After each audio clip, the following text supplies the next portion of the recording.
السلام علیکم ورحمۃ اللہ وبرکاتہ۔ ناظرین، آج کی ویڈیو یہودیوں کا اصل چہرہ، اس کا پارٹ 2۔ اس کو بیان کرنے سے پہلے آپ سے ریکویسٹ کروں گا کہ آپ میری ایک ویڈیو یہودیوں کا اصل چہرہ پارٹ 1 لازمی دیکھ لیں تاکہ آپ کو اس پارٹ 2 کی بھی سمجھ آ جائے۔ لیکن اس ویڈیو کی ایکسپلینیشن سے پہلے، اس ویڈیو کی وضاحت سے پہلے، میں آپ کو چند سیکنڈ میں اپنی پچھلی ویڈیو کا تھیم، اپنی پچھلی ویڈیو کی تھوڑی سی سمری ریپیٹ کر دیتا ہوں تاکہ جس نے وہ ویڈیو نہیں دیکھی اس کو تھوڑا سا آج کا کنٹیکسٹ اس کا سمجھ آ جائے۔ ناظرین، کل کی ویڈیو میں نے ثابت کیا کہ یہودی جو ہیں وہ اصل میں شیطان کا لشکر ہیں، اور یہودی اور شیطان کا لشکر کیسے ہیں اس کو میں نے پروو اس طرح کیا کہ تکبر اور حسد دو ایسی خامیاں ہیں، دو ایسی بیماریاں ہیں جو دونوں میں کوٹ کوٹ کر بڑھی ہیں۔ عزازیل شیطان میں یہ تکبر اور حسد حضرت آدم کی وجہ سے آیا، اور یہودیوں میں یہ تکبر اس وجہ سے آیا کیونکہ ان کی سرزمین کو انبیاء اکرام کی سرزمین کہا جاتا تھا۔ ان پہ انبیاء اکرام پے در پے اترے تھے، رسول ان پہ حضرت موسیٰ کے بعد حضرت عیسیٰ اترے تھے، اور اس دوران کا دورانیہ جو تھا، ٹائم جو تھا، وہ 1400 سال تھا۔ میں مختصر کر کے سنا رہا ہوں، اگر آپ کو سمجھ اس کی نہیں آ رہی تو پچھلی ویڈیو لازمی آپ ملاحظہ فرمائیں۔ تو اس کے بعد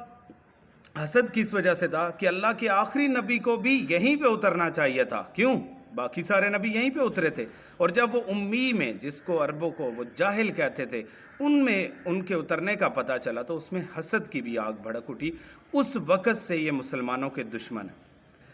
آج کی اس ویڈیو میں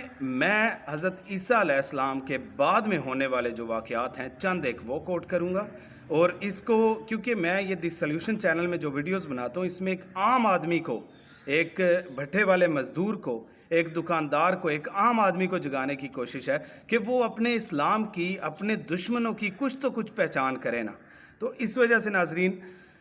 میں اس کو مختصر کر کے ہسٹری کو آپ کے سامنے پیش کروں گا۔ اچھا، یہودی جو تھے جب انہوں نے حضرت عیسیٰ علیہ السلام کو سولی پہ چڑھا دیا تھا، مین کے جو حضرت عیسیٰ علیہ السلام کے ہم شکل تھے، ہم مسلمانوں کا یہ کنسیپٹ ہے۔ اچھا، یہاں پہ عیسائی اور مسلمانوں میں یہ چیز ایک ملتی جلتی ہے کہ عیسائی جو تھے ان کے مطابق حضرت عیسیٰ علیہ السلام کی ڈیتھ ہو گئی تھی، سولی پہ چڑھ گئے تھے، اس کے بعد ان میں روح پھونک کر انہیں آسمانوں کی طرف لے جایا گیا، اور مسلمانوں کے مطابق حضرت عیسیٰ علیہ السلام کے ہم شکل کو پھانسی ہوئی تھی، حضرت عیسیٰ علیہ السلام کو پھانسی نہیں ہوئی تھی۔ تو یہ دونوں ڈیفرنس ہے، لیکن دونوں اس چیز کو مانتے ہیں کہ حضرت عیسیٰ علیہ السلام کو زندہ آسمانوں کی طرف اٹھا کر لے جایا گیا۔ یہ دونوں میں چیز کامن ہے، یہ آپ نے یاد رکھنی ہے۔ اب کیا ہوا ناظرین، حضرت عیسیٰ علیہ السلام کے اوپر پہنچ جانے کے بعد اس وقت حکومت تھی رومن ٹائٹنز کی، رومن ٹائٹن جو تھے وہ بہت ہی ایک پاور میں تھے، جیسے آج کل کی سپر پاور کہہ لیں، امریکہ ہے یا پیچھے اسرائیلی ہے، جیسا کہ میں نے پچھلی ویڈیو میں بیان کیا ہے۔ لیکن اس وقت رومن کے پاس یہ پاور موجود تھی۔ تو 587 قبل مسیح میں ایک دفعہ سلیمانی ہیکل جو کہ اسرائیل میں موجود ہے، جس کا سارا رولہ ہے، جس کی وجہ سے فلسطین جو ہے وہ اس پہ ظلم ڈھا رہے ہیں۔ آپ کو آج اس کہانی کی بھی سمجھ آئے گی کہ کیوں وہ ظلم ڈھا رہے ہیں۔ 587 قبل مسیح میں اس کو گرا دیا گیا تھا، جو 150 سال بعد یہودیوں نے دوبارہ سے تعمیر کر لیا تھا۔ اب سن 70 عیسوی میں یہودیوں نے یہ چیز اپنے مائنڈ میں لائی کہ کیوں نہ ہم بغاوت کر دیں، ہم نے اللہ کے رسول کو اگر پھانسی پہ لٹکا دیا نعوذ باللہ تو ہم ان رومیوں سے بھی چھٹکارا حاصل کر سکتے ہیں۔ تو رومیوں سے چھٹکارا حاصل کرنے کے لیے انہوں نے بغاوت کرنے کی کوشش کی، تو رومیوں نے ان کو اتنا ظلم ڈھایا ان پہ کہ 1,33,000 یہودیوں کو رومن امپائر نے موت کے گھاٹ اتار دیا۔ جی ناظرین، اس کے بعد ایک معجزاتی طور پر 300 عیسوی میں، اس سے چند سو سال بعد، تقریباً 230 سال بعد 300 عیسوی میں ایک معجزاتی طور پر کام یہ ہوا کہ جو رومیوں کا صدر تھا، رومیوں کا بادشاہ تھا، سلطنت کا سربراہ تھا رومن امپائر کا، وہ کرسچین ہو گیا، اور اس کے ساتھ ہسٹری میں پہلی دفعہ اور آخری دفعہ شاید ایسا ہوا ہے کہ پوری کی پوری سلطنت جو تھی وہ اس کے پیچھے کرسچین ہو گئی۔ اب اس دوران یہودی اور عیسائی آپس میں چھوٹی موٹی جنگیں لڑتے رہتے تھے، لیکن جب رومن امپائر پوری جو ہے وہ کرسچین میں تبدیل ہوئی تو انہوں نے یہودیوں کو وہاں سے نکال دیا اور فلسطین میں ایک ان پہ ایک انتشار کا وہ کہہ لے کہ ایک فتویٰ لگا دیا کہ انہیں پھیلا دو دنیا میں، یہ جہاں بھی رہیں، کچھ افریقہ میں چلے گئے، کچھ عرب میں چلے گئے، کچھ جو ہے وہ کسی علاقے میں چلے گئے، لیکن ان کو فلسطین اور اسرائیل میں ایک یہودی کو بھی رہنے کی اجازت نہیں ہے۔ تو اس وقت سے لے کر سن 300 عیسوی سے لے کر 1917 تک اسرائیل میں ایک یہودی بھی قدم نہیں رکھ سکا جو آج مظالم ڈھا رہے ہیں فلسطین پہ ان کا بین ہو گیا نا۔ ناظرین، اس کے بعد سن 70 عیسوی اور 300 عیسوی میں یہ جو واقعات ہوئے، 570 عیسوی میں حضور پاک صلی اللہ علیہ وآلہ وسلم کی ولادت باسعادت ہوئی، اور 610 عیسوی میں حضور پاک صلی اللہ علیہ وسلم پر آلموسٹ 610-11 میں وحی نازل ہوئی، اور اس دوران یہودیوں کو جب پتہ چلا کہ آخری نبی ادھر نازل ہوئے ہیں قریش میں اور مکہ میں، تو ادھر عرب علاقے میں، تو ان کو حسد کی آگ ان کے اندر بھڑکی، کیونکہ انہیں ایک ہی امید تھی کہ اللہ کے آخری نبی جب آئیں گے اسرائیل پہ اتریں گے تو پھر ہمیں دوبارہ واپس اپنے ملک میں جانے کا موقع ملے گا، لیکن یہ تو ہوا نہیں، تو ان کے اندر حسد کی آگ اور زیادہ بھڑک اٹھی۔ اب ناظرین، وہاں پہ عرب میں جب حضور پاک صلی اللہ علیہ وسلم نازل ہوئے تو جو یہودی کے علماء تھے وہ حضور پاک صلی اللہ علیہ وسلم کی نشانیوں کے توسط ان کو ایسے پہچانتے تھے جیسے کوئی باپ اپنے بیٹے کو پہچانتا ہے، لیکن اتنی پہچان کے باوجود انہوں نے کہا تھا ہاں ایسا نبی ہوگا، ایسا اس کی شریعت ہوگی، ایسی شکل ہوگی، ایسی ہائٹ ہوگی، سب کچھ جانتے تھے، لیکن اتنا جان پہچان کے باوجود بھی انہوں نے انہیں قبول نہیں کیا۔ یہاں پہ پھر وہ شیطان والی صفت کہ آدم کو جاننے کے باوجود، اللہ کے حکم کے باوجود سجدہ نہ کرنا، بات تسلیم نہ کرنا۔ ناظرین، یہ جو واقعہ پھر ہوا، پھر انہوں نے جتنے بھی حضور پاک صلی اللہ علیہ وسلم نے ان سے میثاق کر لیا، ان سے معاہدہ کر لیا، لیکن ہر دفعہ معاہدے میں انہیں حضور پاک صلی اللہ علیہ وسلم کے معاہدے کو انہوں نے توڑا، اور ایک بہت ہی نیگیٹو ان کا رول رہا۔ من کے اس وقت سے سورہ نساء کی آیت نمبر 13 اور 14 میں، شاید 13 ہیں یا 14 ہیں، لیکن سورہ نساء میں یہ بیان ہے کہ یہودی جس قدر شدید جو ہے چال چلیں گے، وہ اس سے شدید مسلمانوں کے خلاف کوئی نہیں چال سکتا، تو یہودی جو ہے ان کو ایک چال چلنے والا اس وقت ہی قرار دے دیا گیا تھا۔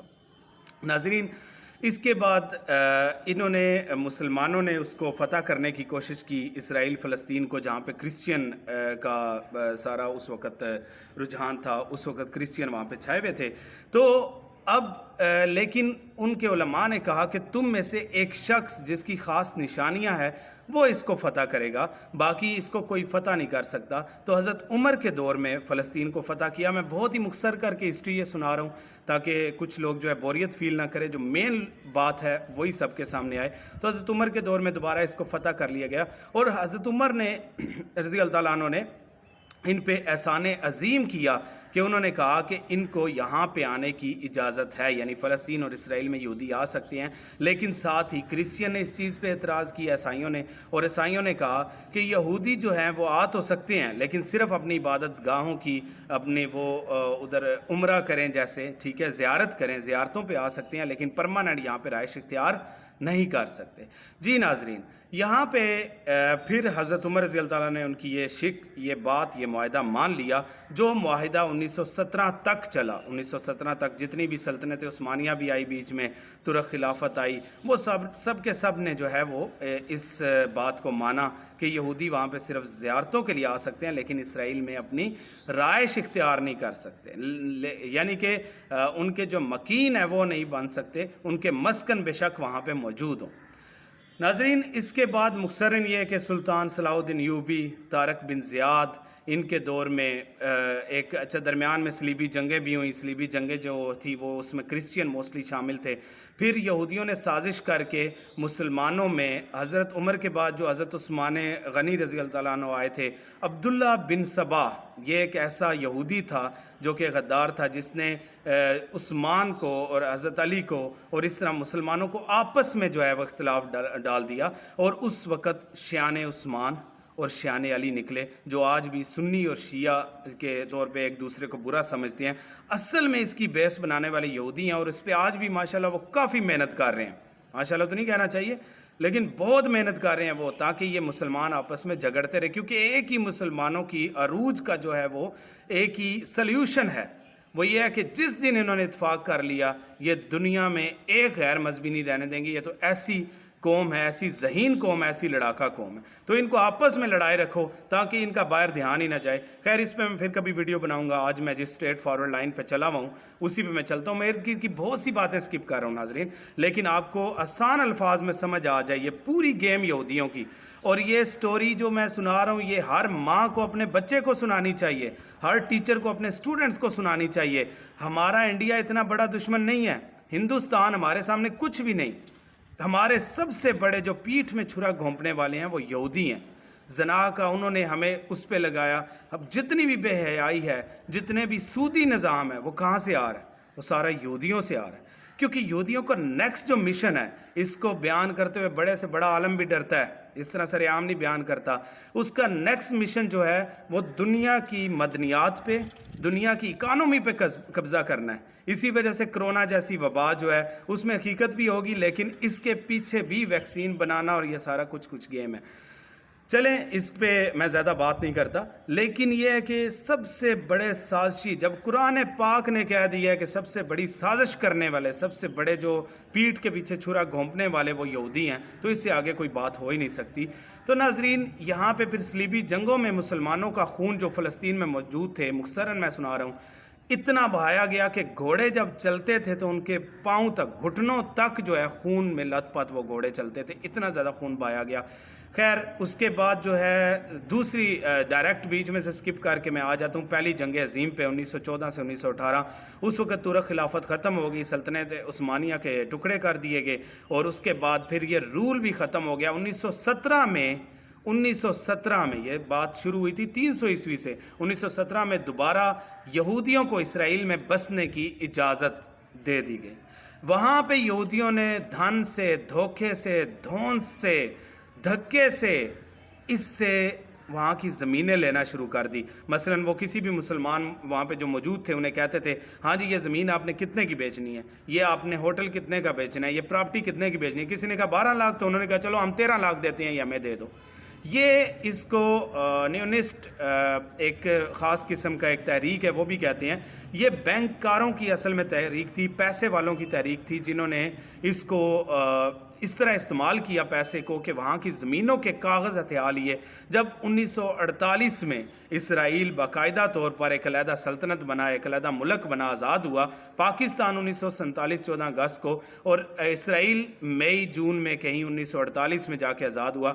انہوں نے پھر بینک میں دعوے شروع کر دیے کہ یہ دیکھیں یہ تو ہماری زمین ہے، ہم نے تو خریدی، ہمارے باپ دادا یا دادا کے دادا نے یہ دیکھیں زمین یہ خریدی تھی، یہ کاغذ ہے۔ اور بینک والے نے کہا ہاں یہ تو آپ کی زمین ہے، یہ تو آپ کی ملنی چاہیے۔ اب انہوں نے زیادہ زیادہ زمینوں پہ قبضہ کر کے ایک اسرائیل اپنا پورا ملک بنا لیا، جہاں پہ یہودی دوبارہ سے دنیا کے مختلف کونوں سے انہیں دعوت ملنا شروع ہوگی کہ آپ یہاں پہ بسنا شروع ہو جائیں، اور یہ آج کا اسرائیل ہے۔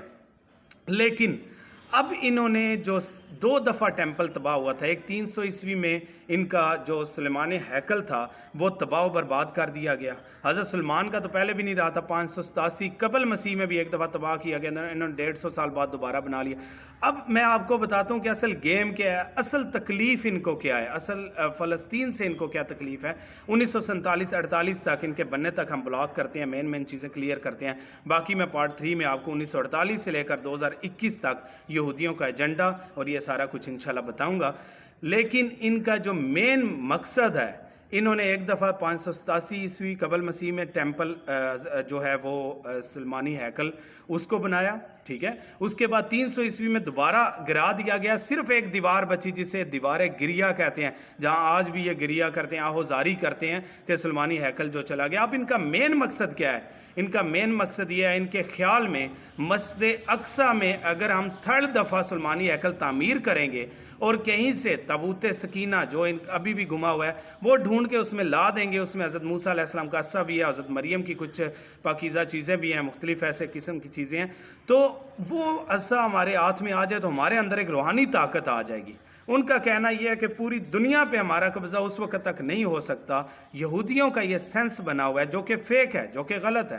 کہ جب تک یہ مسجد اقصی پہ ہم سلیمانی ہیکل یا 3rd ٹیمپل نہیں بنا لیں گے اور اس کے اندر جو ہے وہ تابوت سکینہ نہیں رکھ دیں گے،